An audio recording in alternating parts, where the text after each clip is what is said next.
Good morning, everyone. This is Melanie from Lightbeam's Treasures and Curiosities. Today's video, we're going to go over three things. One, what's sold on eBay. Two, I have to make a silly apology that I can't believe I've done this. And three, I want to talk about how other business owners are giving feedback and whether they are encouraging or discouraging. We'll talk about that in a minute, but before I get to that, you know what to do. Hit the like button below, hit the comment button, hit the little bell ding, subscribe to my channel. This way you are informed each time I upload more and more videos. So now, the first thing, what's sold on eBay? I am blessed because right now, although there's small sales, there's now a consistency. If I can get back into the groove of selling a couple of items a day, it's going to feel much better than going an entire week without a single sale.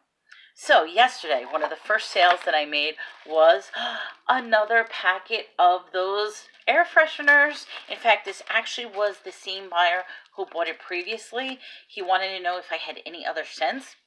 And it turns out I have Tommy, Eternity, Pine Scent, and, I forgot what the last scent was. Yeah, Tommy, Eternity, Pine Scent. Oh, and Cool Water. That's the other one.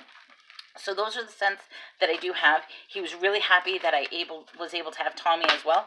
So he's getting another package in the mail today. Then, as I went digging, I found something interesting. No emotional attachment because this wasn't even mine to begin with. This was in a big box thrown together of things when I was sorting out a storage auction. But look what this is. Game Boy Color. There's no disc in it. However, I did put the batteries in. I tested it out. The screen went on. It said Game Boy. So this is a working Game Boy Color Purple Edition. I sold this baby for $30. Oh, I sold the other ones for the $10 as well. So this sold for $30. So they're going to be very happy. Considering I put it up yesterday, it was sold within 3 hours. You could say $30 was a low bid. I was looking at comps. Comps were anywhere between $25 to $40, depending on condition, style. I wasn't throwing any games in it. It does have a crack in the screen. Person is fully aware of that, so you know something. I'm happy. Made $30 off that deal. That is going out today. In addition to that, I sold one more item on Macari. I'm absolutely starting to love Macari. My recommendation for those who want to sell on Macari, try to sell more geeky items, things that will appeal more to the younger generation as opposed to the older generation.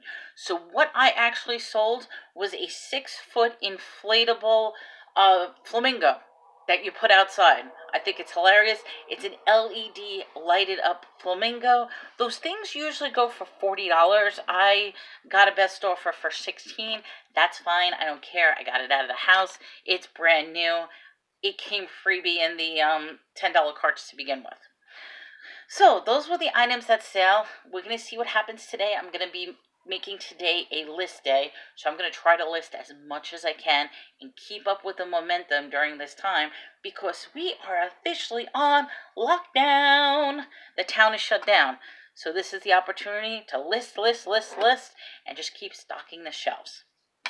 So now the second thing I want to say is I have to apologize to Brenden at Flip It and List It. Oh my God, his name is not Anthony, and I gave so much heartfelt thanks to Anthony. Well, I'm going to tell you a little secret about what I do, and this is why he wanted to know where I got the name Anthony from. Well, apparently, I do YouTube a little bit different. I actually have a video running where I keep the sound off, and I read the closed captionings as I'm working. So I'm either doing one of two things. Either I listen to it or either I was reading. With his videos, I read them a lot because I'm doing other things as I'm reading and I'm looking back and forth and seeing what's going on. Well, in this case, for whatever reason, I realized he never actually introduces himself. He always starts his videos with flip it and list it, flip it and list it. For some reason, in a lot of his videos, if you turn on the closed captioning, when he introduces that he's from Flip It and List It, it comes out Flip It Anthony. So all this time, I'm thinking his nickname is Flip It Anthony instead of Flip It and List It. And I think it's just a strange algorithm or however they're doing the typing. So on a few cases, you could do a screenshot when he says flip it and list it, and it'll say flip it Anthony. So that's where I got Anthony from. I had no idea his name was Brenden. Like I said, it wasn't even friends or anything like that. So to Brenden from Flip It and List It, I am so sorry I messed up on your name. But you have to admit, that is hilarious. Now, the last thing is, and this is actually quite a disturbing conversation. I'm a little upset about this, and I guess I have every right to be upset, but I do want to talk about it. As you know, a couple of days ago, I produced a video. If you saw the video, for some people who didn't, about the 50,000K free listings as well as the deferred payments. Now, in addition to posting that video, I took the video, posted it in one of the group sites, and then threw the question out there because everybody was laughing at the 50,000, but nobody was really talking about whether the deferred payments or the 50,000 is helpful or not helpful to businesses. Well, I must admit, although I did get some great responses, I also got some terrible responses in that thread, which, you know, something I open to myself too. If I'm going to put out a question, I should expect to have all kinds of positive and negative. The only thing is, I feel when it comes to a debate, people should debate the concept, not necessarily roast the person that's giving it. So that's something I want to talk about. So not only that, I also received some private, I'm going to call it hate mail, but I'm not going to go that extreme. I received some private messages that were negative. In addition, I also received some comments. So I shouldn't have, but I did delete those comments, and I probably shouldn't. One of them was a good comment. I deleted it by accident, but oh well, it happened. I meant to delete my comment. Instead, I deleted his. But these were the responses that I received in regards to that video. One, I should not be selling on eBay. Well, that defeats the purpose. Why should I not be selling on eBay? I should not be selling on eBay. Second comment, I should not even be in business if I can't afford the fees. Let me think about that. I'm in business in order to make money. Unfortunately, because I'm in business, I have to shell out fees. So yes, there are times I might not have enough money to cover those fees, especially if you go a week without any sales whatsoever and you're scrambling around to make money. So yes, that is a problem. I am entitled. Am I really entitled? Have to think about that. I don't feel entitled in any way. eBay does not have to help me in any way. However, I do feel that if they are going to reach out and help, they should make it as broad as possible, because up until the 25th, which I'll get into details, up until the 25th, the only people that they were helping with the deferment were the people who don't pay, the people who are not adhering to eBay's rules. But as with all these changes and as with all this information, eBay updated and changed its rules, so we'll talk about that in a minute. I am complaining about nice things. Okay, well, that's what the problem is. It's a perception. You may see this as a nice thing that eBay is doing. I pointed out some of the flaws and some of the issues with it. So because there are some issues going on with the program that eBay is, how is that complaining? More of the lines, it's informing others that there are these issues, and in this case, it didn't help me. There will probably be other people in the same boat that it's not helping for. Another comment was, I need to help myself. Of course I do. Why do you think I'm trying to sell? I am trying to help myself. No one is obligated to help me. Well, I never said that eBay was obligated to help me. My obligation is to help myself every day, and that's what it is every day it's a struggle. Most of the time, it's a struggle that nobody sees because things are going so well, but now if you want to talk about trickle down, because things are going really bad, that means things in my area are going even worse too. So you're right, I do need to help myself, but no one is obligated to help me. The only thing is I go back to is if you are going to offer help, don't forget other people that could use the help as well. And then this one I absolutely love. I am nothing more than a millennial complaining. Wow, okay. I have to say, do I take that as a compliment or do I take that as a insult? Well, of course, it's taken in a derogatory content because I'm nothing more than complaining. Actually, I thought I wasn't complaining. I thought maybe I was offering a difference of opinion. But the best part, I'm a millennial. Now, a generally accepted idea of a millennial is from the ages of 1981 to 1996. Yeah, I know, I might be on the cusp, but guess what? I was born before 1981. I'm not a millennial, I'm a Gen X. But you know something, that shouldn't even make a difference. Does it really matter what year you were born in? Depending upon what group you are, what age you are, we're all going to be exposed to almost the same types of issues and problems and challenges. It's just how we handle it, what our experiences are, what happens with it is all different, and that's what makes each of us unique. So why I'm a millennial complaining, I don't understand, because I'm not even, if you want to say I'm a Gen Xer complaining, go ahead, go for it. But I don't care. I mean, that's just a weird thing. That's, to me, that's somebody being ageist and just brushing somebody off without actually hearing the context. Although, yep, I will say, this video I am complaining, so what can I say? So now, just a couple of things to think about, because those were all things that were said to me via on the boards, private messaging, on my site, or through my email. And you know something? I have to have a tough skin. I don't mind having a tough skin because I do know that everybody has their own opinion, whether it's positive, whether it's negative. What I don't necessarily understand is, why is it so easy to attack a person as opposed to attacking the idea instead? I would have had no problem if somebody says, you know, Melanie, I don't agree with you. I think this is a great program. And you know something, tell me, why do you think this is a great program? Oh, the 50,000 listings, I'm able to list unlimited, blah, blah, blah.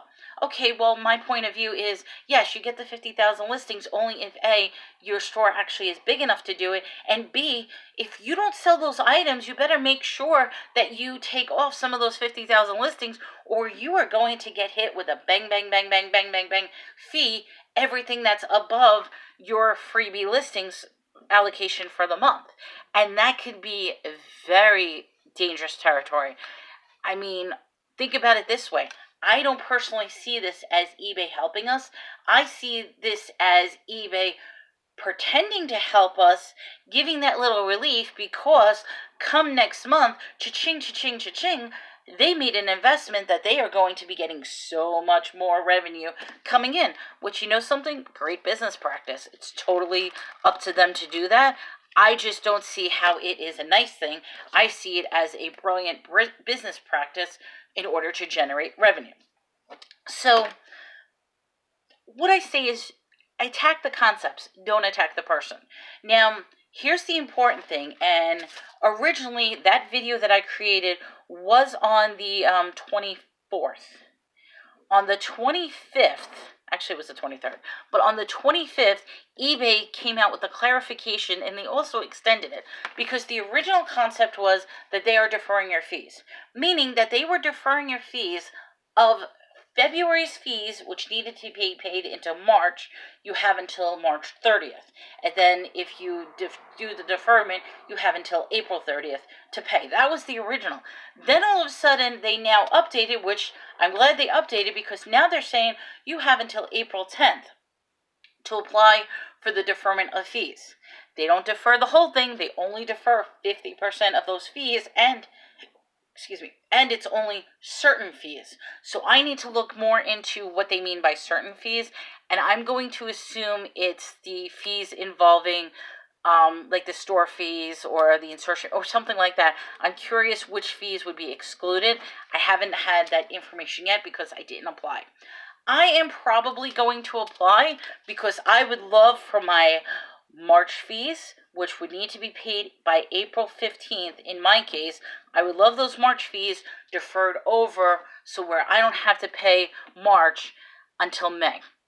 So yes, if I have the opportunity, I am taking full advantage of it. In fact, I had somebody actually say to me that I'm a big business and $250 should not make a difference in my life. Well, let me clarify that. You know something? In my life, $250 will make a huge difference.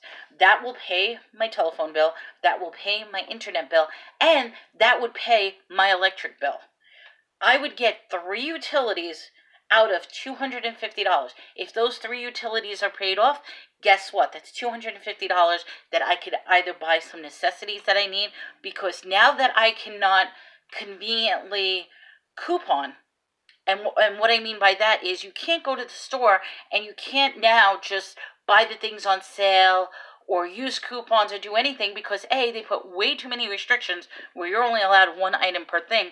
B, you have to grab whatever's in store. So where I maybe might have always used to get the 99-cent toilet paper 4-pack, I now have to pay $15 for 12 rolls, and it's not even worth it. I mean, okay, yeah, do the math. But the point is, initially, I wouldn't spend X amount of dollars on a big pack, but if that's the only thing they have available now, you have to grab whatever you can get. And at 1 item per person, that's not easy. So yes, $250 would have been nice. It would have paid my electric, it would have paid my phone, it would have paid my internet bill.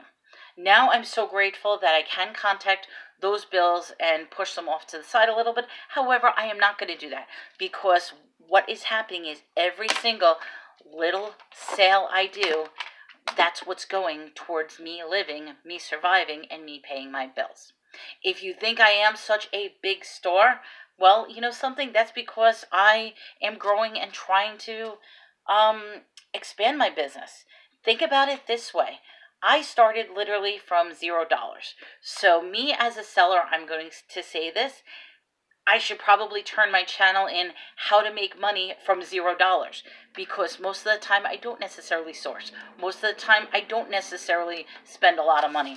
I mean, if I spend $20 on sourcing in 1 week, that is a lot of money for me. But I just hope that people in the who are out there, who are in the same boat as me, they understand that it is a struggle.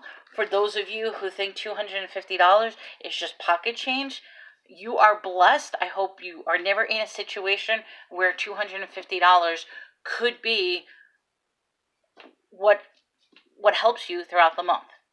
Well, anyway, that was me in my video. I went way past the time allocation, and I know most people probably wouldn't watch this, but I do want to say, everyone, during this time, it's a tough time. Please try to be nicer to others. I mean, try to find different motivations in order to get out your negative energy. Negative energy shouldn't necessarily be attacking others. What I'm going to start saying is attack the concept, not the person. And maybe that will help you get along and create an open discussion and dialogue in a positive manner. Until then, everyone, have a great day. Keep listing. Stay safe. Stay healthy. Until next time, good luck, everyone.